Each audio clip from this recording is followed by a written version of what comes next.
नमस्कार। एक ऐसा विषय जिस विषय के बारे में चर्चा करना सबसे ज़्यादा आवश्यक है, विषय है ऑक्सीजन की कमी। ये दिन प्रतिदिन लोगों के शरीर में ऑक्सीजन की कमी लगातार बढ़ती हुई चली जा रही है।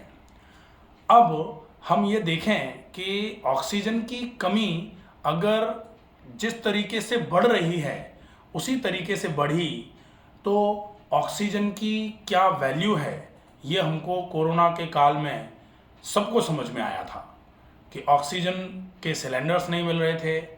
सब घरों में ऑक्सीमीटर था ताकि ये पता किया जा सके कि ऑक्सीजन सैचुरेशन कितना आ रहा है। तो एग्जैक्टली ये ऑक्सीजन की कमी होना किन कारणों की वजह से होता है, किस तरीके से आप अपने ऑक्सीजन की कमी को बैलेंस कर सकते हैं, और आप अगर घर में रहते हुए कुछ सिंपल से नुस्खों या फिर व्यायाम से भी अगर चाहें तो अपने शरीर में घटती हुई ऑक्सीजन के लेवल को मैनेज कर सकते हैं। सबसे पहले हम ये देखेंगे कि ऑक्सीजन की कमी के लक्षण क्या क्या होते हैं। जब भी शरीर में ऑक्सीजन की कमी होना चालू होती है तो होंठ नीले पड़ना, चेहरा फीका पड़ना, पूरे शरीर में लगातार बढ़ती हुई कमजोरी, थोड़ा सा काम करने पर थकना, हांफना, श्वास का फूल जाना, या फिर लगातार पूरे दिन बिल्कुल थका थका रहना, टूटा टूटा सा रहना शरीर का। ये सारे के सारे लक्षण जो हैं ये ऑक्सीजन की कमी के हैं। अब हम देखेंगे कि ऑक्सीजन के लेवल को अगर बढ़ाना है तो सबसे पहले क्या किया जाए। ऑक्सीजन के लेवल को बढ़ाने के लिए सबसे ज़्यादा आवश्यक है पानी की मात्रा आप ज़्यादा रखिए।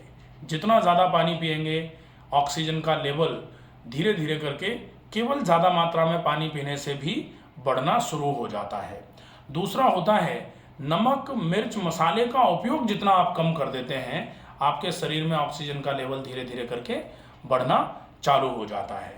ऑक्सीजन का लेवल अगर आपको बढ़ाना है और ऑक्सीजन को सर्कुलेट कराना है अगर आपको पूरे शरीर में, तो फिर आपके शरीर में हीमोग्लोबिन भी अच्छी मात्रा में होना चाहिए, क्योंकि ऑक्सीजन हीमोग्लोबिन के साथ कंबाइंड करके ही पूरे शरीर में ऑक्सीजन की आपूर्ति कराने का काम करती है।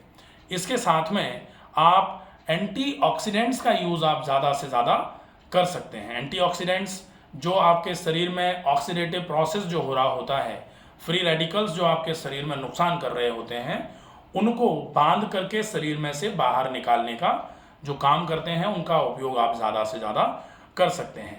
ये तो हैं कुछ सिंपल ऐसी चीज़ें जो आप अपने घरेलू जीवन शैली में अपना सकते हैं। घर पर रहते हुए इन चीज़ों का उपयोग आप कर सकते हैं। अब है जो सबसे ज़्यादा अहम भूमिका निभाता है वो है ब्रीदिंग एक्सरसाइजेस का जीवन शैली में शामिल करना। तो ब्रीदिंग एक्सरसाइजेस अगर आप अपनी जीवन शैली में शामिल करते हैं तो निश्चित ही घटते हुए ऑक्सीजन के लेवल को बहुत जल्दी रिवाइव किया जा सकता है, बहुत जल्दी ऑक्सीजन की कमी को पूरा किया जा सकता है। आज हम देखेंगे कि घटते हुए ऑक्सीजन की दर को किस तरीके से आप मेंटेन करेंगे एक्सरसाइजेस से, कौन से वो प्राणायाम हैं जिनका अभ्यास अगर आप करोगे तो आपके शरीर में घटती हुई ऑक्सीजन बहुत जल्दी पूरा होना शुरू हो जाएगी।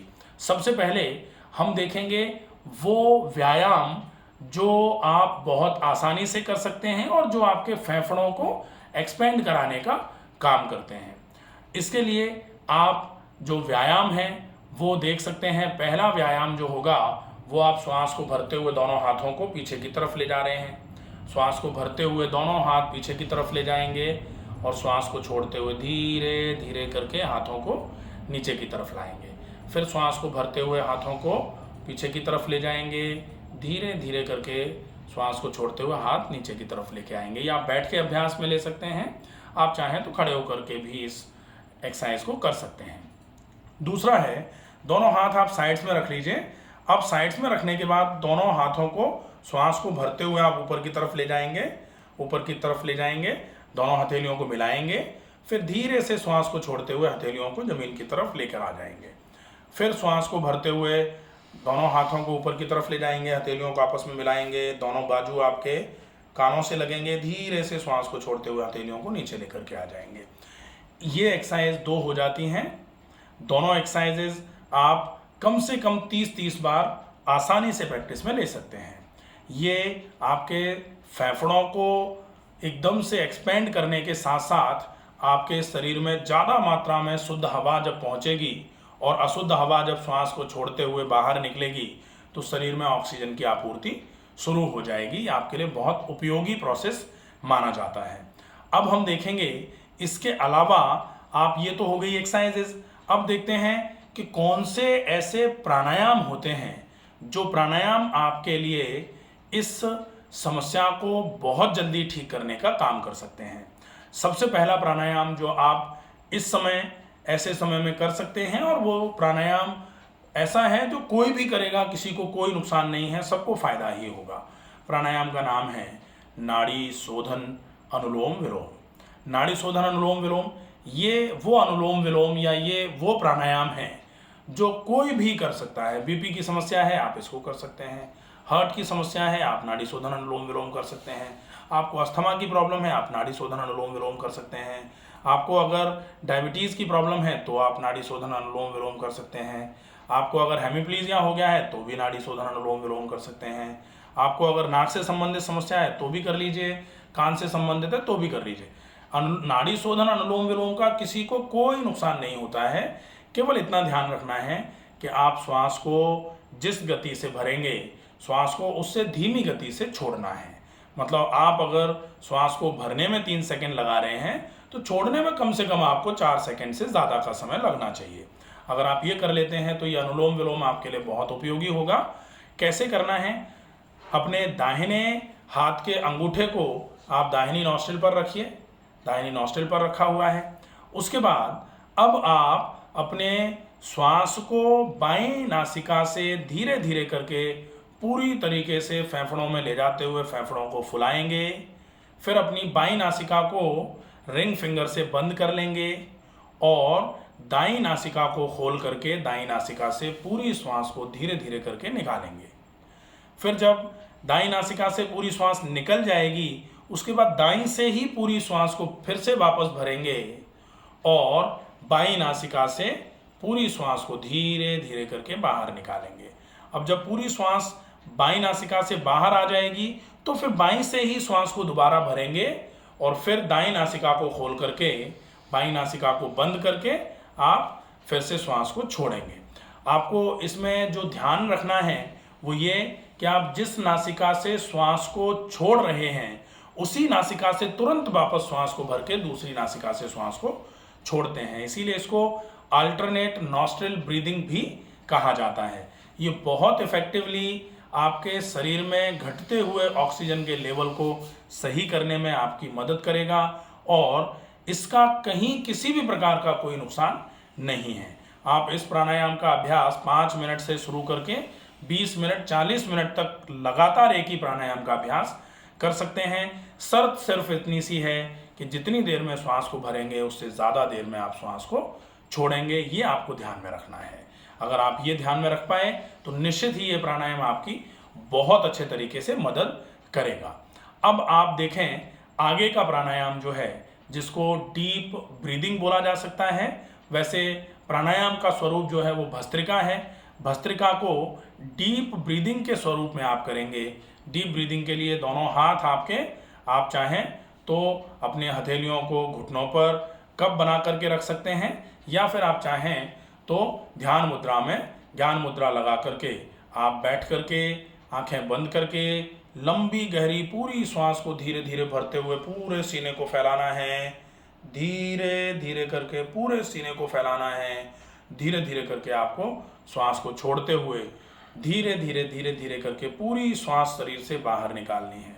पूरी श्वास जब बाहर आ जाए तो फिर दोबारा से पूरी श्वास को शरीर में अंदर भरना है और भर करके धीरे धीरे भरी गई श्वास को फिर से बाहर निकालना है।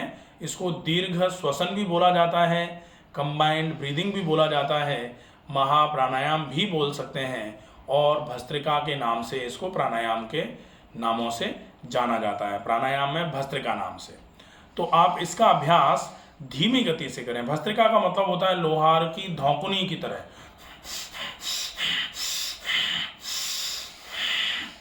ये जो है इतनी तेज गति से करने पर क्या होता है, कभी कभी आपको खांसी आ जाती है, कभी आपके सिर में भारीपन आ जाता है, कभी आपके आंखों में दर्द आ जाता है। तो इतनी तेज गति से करने की अपने को आवश्यकता नहीं है। हम धीरे धीरे करके इस प्राणायाम का अभ्यास करेंगे। अगर ये प्राणायाम हम कर लेते हैं तो निश्चित ही शरीर में घटती हुई ऑक्सीजन की दर जो है वो धीरे धीरे करके सामान्य होना चालू हो जाती है।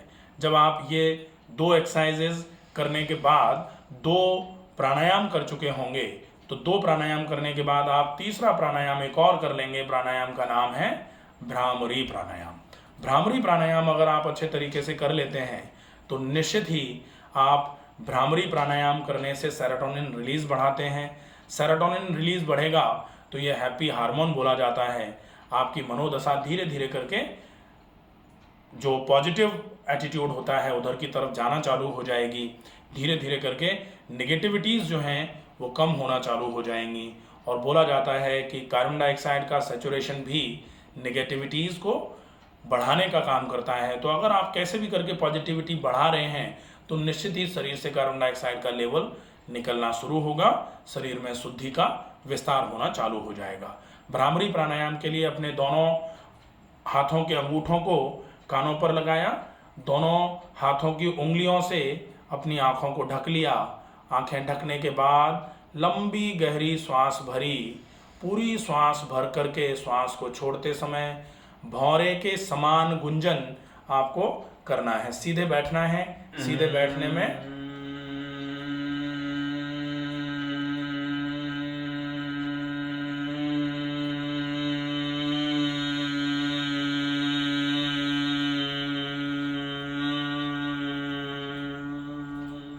ये अब इसका अभ्यास एक बार और करेंगे। अभ्यास ऐसा होगा कि सबसे पहले सबसे ज़्यादा आवाज़ और धीरे धीरे करके आवाज़ का कम होते जाना। पहले ज़्यादा और धीरे धीरे करके कम होती जाएगी।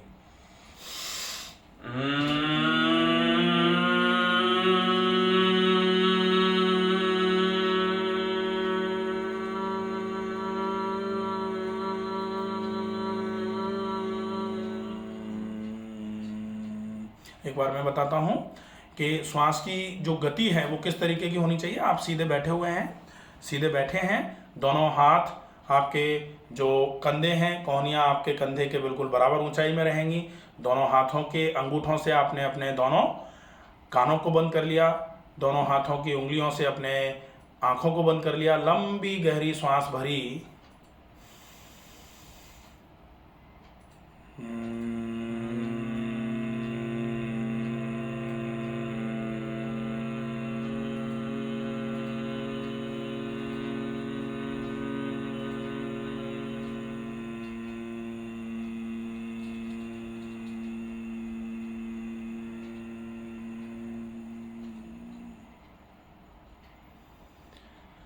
ये जो गति है, गति ऐसी होनी चाहिए जिससे आपका मस्तिष्क धीरे से शांति की तरफ चले।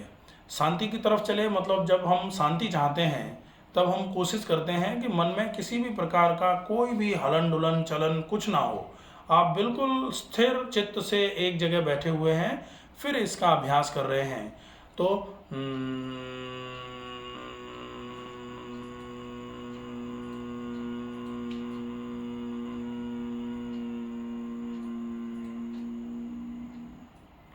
इस तरीके से सामान्य तौर पर देखा जाता है कि इसका अभ्यास लोग करते हैं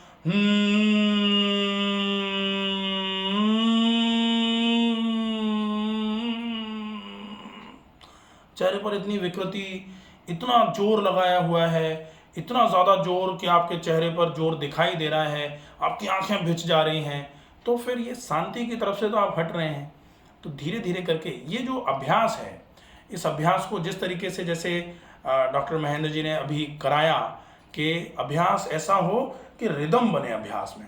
आगे से धीरे धीरे करके नीचे की तरफ आप आ रहे हैं, आवाज़ धीरे धीरे करके कम होती जा रही है और आपके मन को और मस्तिष्क को शांति का आभास हो रहा है। बस ये ध्यान में रखना है आपको। ये आपके हैप्पी हार्मोन्स को रिलीज़ करने के लिए काफ़ी इफेक्टिव प्राणायाम है और कहा जाता है ये कान से संबंधित जितनी भी समस्याएं होती हैं उनको भी ठीक करने का काम करता है। प्लस ये स्लीप इंड्यूसर भी माना जाता है।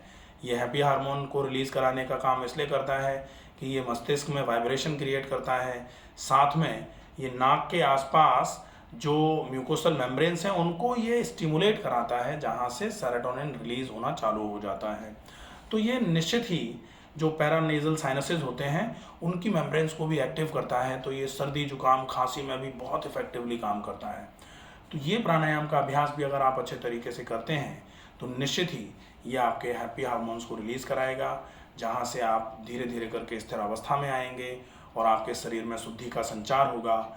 जितना शुद्धि का संचार होगा उतना ही ज़्यादा मात्रा में आपके शरीर में शुद्ध हवा का संचार होगा। ऑक्सीजन का संचार जो लगातार कम हो रहा था वो धीरे धीरे करके बढ़ना शुरू हो जाएगा।